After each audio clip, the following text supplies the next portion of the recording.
Hello বন্ধুরা, আসসালামু আলাইকুম। সবাইকে আমার নিউ ব্লগে স্বাগতম। তো আমরা আজকে চলে যাচ্ছি ভোট দিতে। দেখুন, আমরা কিন্তু একটা রিকশাতে 3টা যা চেপে যাচ্ছি ভর দুপুরে বটগাছের নিচ দিয়ে। এদিক দিয়ে দুপুরে একটু ভয় ভয়ও লাগতেছিল। দেখেন কি দুপুরটাই না ছিল, বটগাছের নিচ দিয়ে আমরা যাচ্ছিলাম। আর এদিকে হচ্ছে রাস্তাটা ছিল অনেক ভাঙা। তো আমাদের মনে করেন যে কোমরের অবস্থা খারাপ, যেহেতু আমরা চেপে চেপে বসছি। তো আমরা ধীরে ধীরে ভোট কেন্দ্রে চলে আসছি। হেঁটে হেঁটে যাচ্ছিলাম রাস্তা দিয়ে, আর ভাবতেছিলাম যে পরিবেশটা এত নিরিবিলি কেন, তাহলে কি আমরা সবার পিছনে চলে আসছি। এদিকে দেখেন ভোটের এখানে কিন্তু অনেক খাবারের জিনিসও উঠছে, যেমন আচার, ঝালমুড়ি, আরও অনেক কিছু। এদিকে আচার দেখে তো আমার অনেক লোভ হচ্ছিল, তারপরেও কোনো মতো লোভটা সামনের দিকে এগিয়ে যাচ্ছি।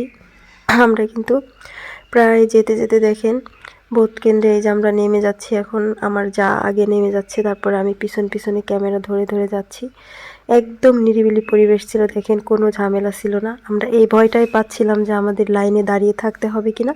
তো আমাদের লাইনে দাঁড়িয়ে থাকতে হয় না, আমরা একদম নিরিবিলি পরিবেশে ভোট দিয়ে সোজা আবার ব্যাক করলাম বাসার দিকে। এদিকে কিন্তু ধানের শীষের মিছিল আসছিল সামনের দিকে, তো এটা একটু ক্যামেরা ধরলাম। আমরা সাইডে দাঁড়িয়ে দেখছিলাম, তখন কিন্তু ভোট গণনা হয় নাই, তারপরেও তাদের কনফিডেন্স থেকে তারা এই মিছিলটা বের হচ্ছিল ধানের শীষ বলে।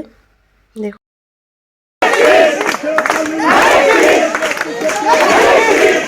কিন্তু বেশিরভাগ হচ্ছে মেয়ে মানুষরাই ছিল, গ্রামের সব মহিলারা। তো সেখান থেকে মিছিলটা ওদিকে যাচ্ছিল, আমরা একদম তাকিয়ে তাকিয়ে দেখতেছিলাম।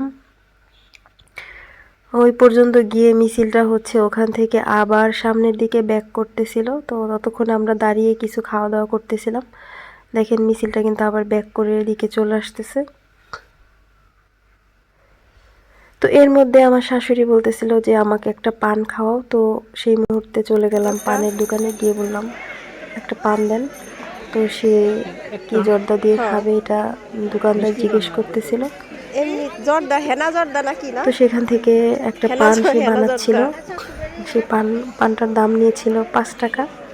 তো পান খাওয়া শেষ, আমরা আবার রাস্তায় উঠে গাড়ি খুঁজছিলাম। তো ফাইনালি সামনের দিকে এগিয়ে আমরা যাচ্ছি, কোনো গাড়ি পাচ্ছিলাম না। তো রিক্সা ছিল, রিক্সাতে তো আর আমাদের হবে না। তো সেই জন্য হচ্ছে আমরা একটা অটো খুঁজতেছিলাম, কিন্তু অটো আসলে পাচ্ছিলাম না। তারপর আমরা ভ্যানে চেপে সবাই মিলে হচ্ছে বাসার দিকে রওনা হলাম। তো দেখেন এই যে আমরা হচ্ছে 3 যা পিছনে বসছি, আমাদের পা গুলো কিন্তু জোড়া জোড়া বাঁধা সবার। আমরা কিন্তু এইভাবেই সবসময় থাকি। আমাদের মধ্যে কখনো আসলে কোনো ঝামেলা ঝগড়া টগড়া এগুলো হয় না। আবারও সেই ভাঙা রাস্তা দিয়ে আমরা হাসছিলাম, আর হচ্ছে ঘর ঘর ঘর ঘর করে শব্দ হচ্ছিল, বেশ ভালোই লাগতেছিল শব্দটা। দেখেন আমরা 3 জন হচ্ছে আসলে বান্ধবীর মতো করে থাকি। আমাদের আরেকটা যাও আছে বড়, তিনি হচ্ছে আমাদের সাথে থাকেন না, উনি একটু অসুস্থ, তাই বাপের বাড়িতে থাকেন, মাঝে মাঝে আসে। তো আমরা একসাথে থাকি, সবাই মিলে যেন এভাবে একসাথে থাকতে পারি। তো কেমন লাগলো অবশ্যই ভিডিওটা সবাই জানাবেন।